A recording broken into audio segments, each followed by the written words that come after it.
Get ready for that football show with those fantasy guys. Hello, welcome to that football show with those fantasy guys. And we are those fantasy guys. We certainly are. It is week number 3 in the NFL and week number 3 in fantasy football. Rack on. And this is how we're going to start it with the week 3 injury report. Jay, it gets longer and longer every week. Last week you said it looks like a starting lineup. Now it looks like two teams. Dak Prescott, Sam Bradford, Jordan Howard, Rob Kelly, Terrence West, DeMarco Murray, Jordy Nelson, Randall Cobb, all the Patriots wide receivers except for Brandon Cooks, Corey Davis, Javon Gresham, Jimmy Graham, Jordan Reed, Tyler Eifert, Rob Gronkowski. It is like a tight end apocalypse in the NFL. One thing to note, Danny Amendola and Rob Gronkowski did practice today. That's awesome news for me as being a Gronk owner. But like you said, tight end apocalypse, that's one thing that this is where you can make your moves. If you have one of these guys, finding the right matchup to stream until your guy gets healthy could be the difference between winning and losing. Or if you're playing somebody with one of these guys, snagging a guy that has a nice matchup so they can't replace their guy with a nice matchup. So the best defense is a good offense is what you're saying. It might be. Get out on the wire in front of the guy you're playing. If they have one of these tight ends, absolutely. We also have, or I have a nugget for you later in the show about something you could do if you're hurting at tight end. With all that said, let's move on to sneaky starts.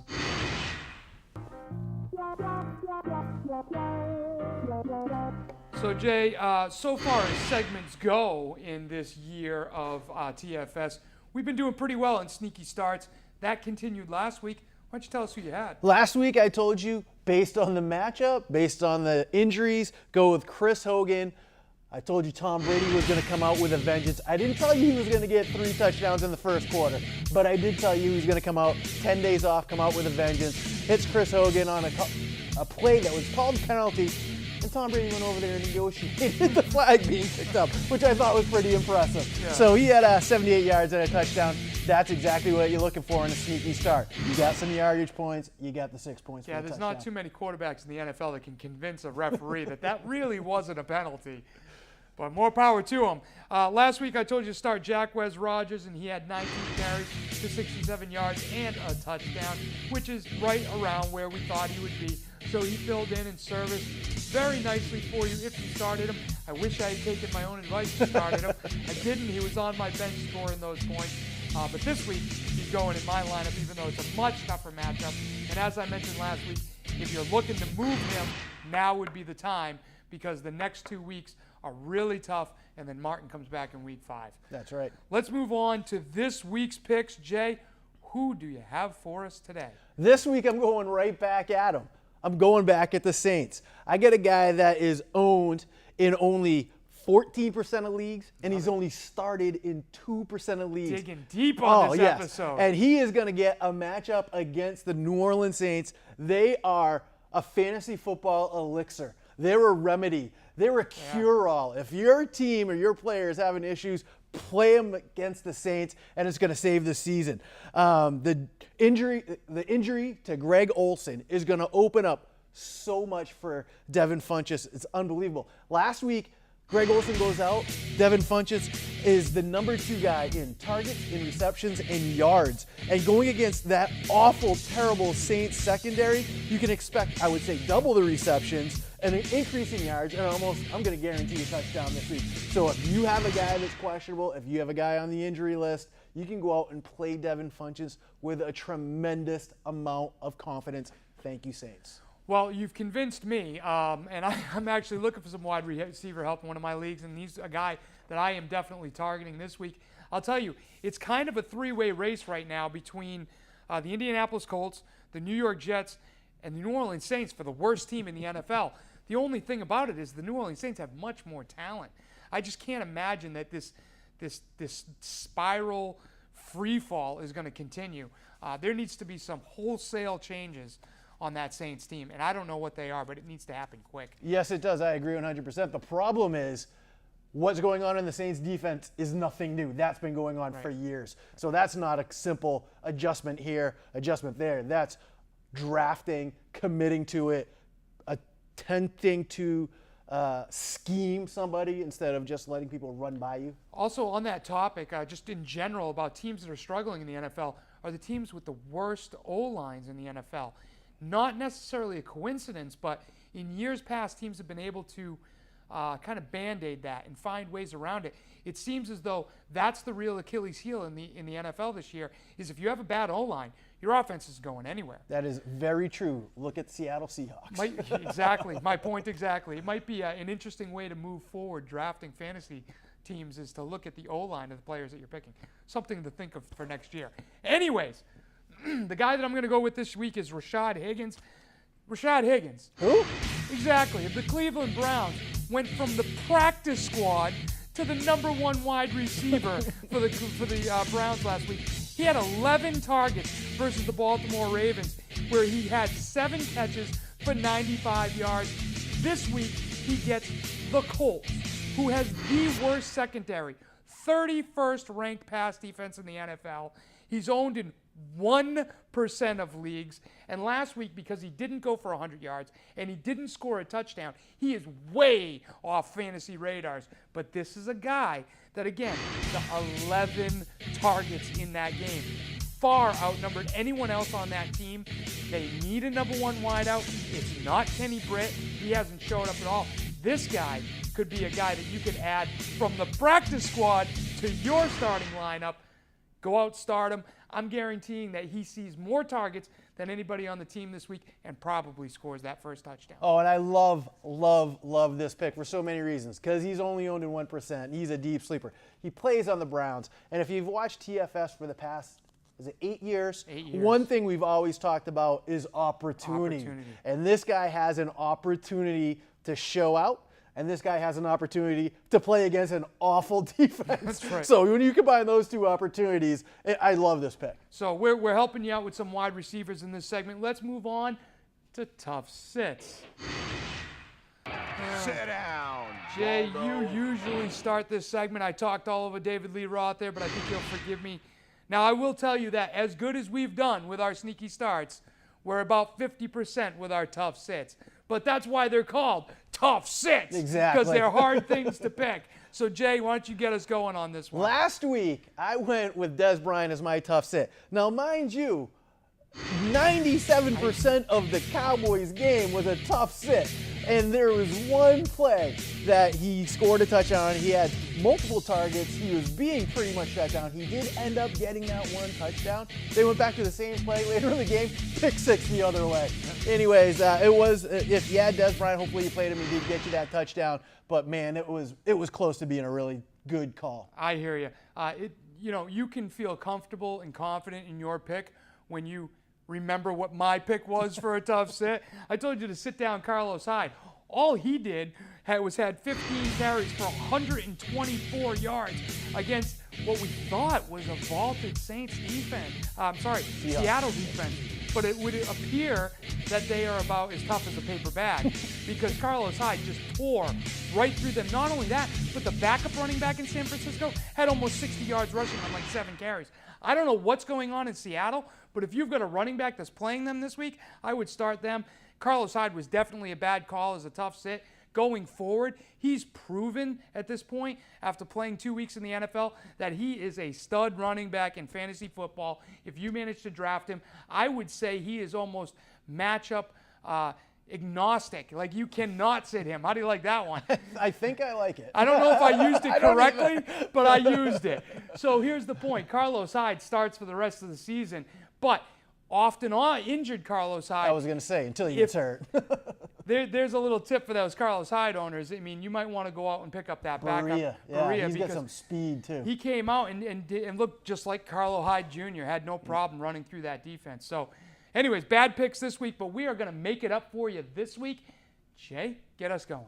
All right, I'm going to come right back at you. We've talked about him. You know who this guy is all off season. He was considered a consensus top running back coming into the league, a top running back in fantasy football. I'm going at you, Leonard Fournette, Again? against 2 the times in Ravens. 3 weeks. Against the Ravens defense, who, let me just tell you what they've been doing. They have 8 interceptions. They have 8 sacks. They have 2 fumbles recovered.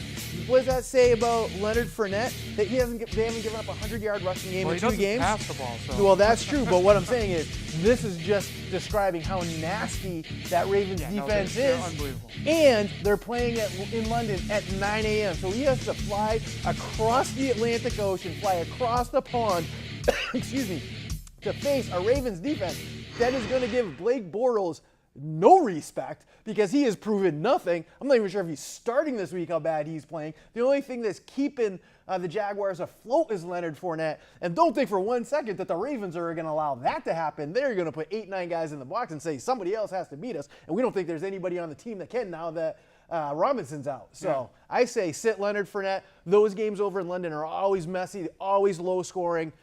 Get away from Leonard Fournette, find somebody else. Yeah, it always seems to rain on NFL Europe for some reason, and they turn into a big sloppy mess, and that generally benefits the defense. Yep. So this week, I'm going with a guy who is the #1 most added free agent this week. That's Trevor Siemian. He's been a playmaker On fire. for Denver, scoring 7 touchdowns. Let me say that again. Trevor Siemian has scored 7 touchdowns in 2 weeks of football.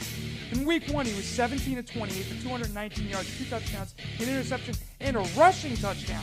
In week 2, he was 22 for 33 for 231, 4 touchdowns and an interception. But in those respective weeks, he played the LA Chargers and the Dallas Cowboys. Now, as I said, after 2 weeks of football, things are starting to become clear in the NFL. 2 of those things that are becoming clear is that the Chargers and the Cowboys don't have much of a defense. They rank 14th and 15th respectively in pass given up. And this is week number 3. And in week number 3, Trevor Siemian needs to travel to Buffalo. And he gets to match up against the #1 passing defense in the NFL in the Buffalo Bills. Let me summon my Berman, thank you. No one circles the wagons like the Buffalo Bills. Would have been better if I could have remembered his name. The point is the Buffalo Bills have allowed 0 passing touchdowns and just held Superman, a.k.a. Cam Newton, to 0 passing touchdowns and under 200 yards. This is going to be a tough matchup for Denver. I think they win this game on the ground, not in the air. And I think Trevor Siemian has half the production he has. So if you're going out and you're picking him up, looking to start him this week, I would advise against it. If you're looking to start him next week, in week 4, I would advise for that because they're playing the Oakland Raiders, and that one could light up the scoreboards. And then in week 5, he's on a bye. So this is a guy who's in an interesting situation with a tough matchup, a good matchup, and a bye. If you need him in 5, grab him. If not, if you picked him up already, I would look for other options because that Buffalo defense is for real, and it's the only thing they got going on up there. And that is why I love to watch that football show with those fantasy guys. I go home after we record and I watch a show again to learn little nuggets like the Buffalo Bills have the #1 passing defense, which I had no earthly idea, and they've given up 0 touchdowns. Mind blown. Had no idea. And with that, let's move on to my favorite segment, Wall Street. This is a segment, Jay, where we tell you about guys you've never heard of, buy low, and guys that you should sell high on that are about to diminish in fantasy value. It's my favorite segment because we really get to dig into the rosters, dig into the news, and figure out who's the next guy, who's the next man up. You always hear that expression. The next man up in fantasy football is somebody who could turn your fantasy football season around. I need one of those guys right now, so I am digging deep, and I know you are too. Who do you have for us this week? Well, I got a gem for you, Rick. I'm going to buy low on Donta Foreman. When your workload goes from 1 carry to 12 carries, from game 1 to game 2, your needle is pointing and trending in the right direction. Lamar Miller has done absolutely nothing in 2 years to secure the #1 spot in Houston. Houston has a good defense to put the offense in positions. Now, mind you, Lamar Miller's pass catching ability will always keep him involved in the offense. But as far as the first and second down back, it's going to be sooner than later that Foreman is the first and second down back, because the Texans eventually are going to go with the youth movement. They've already brought in the rookie quarterback.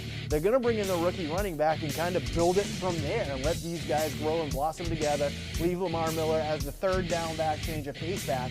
And watch the Texans grow and put their defense, have their defense put them in a position to score.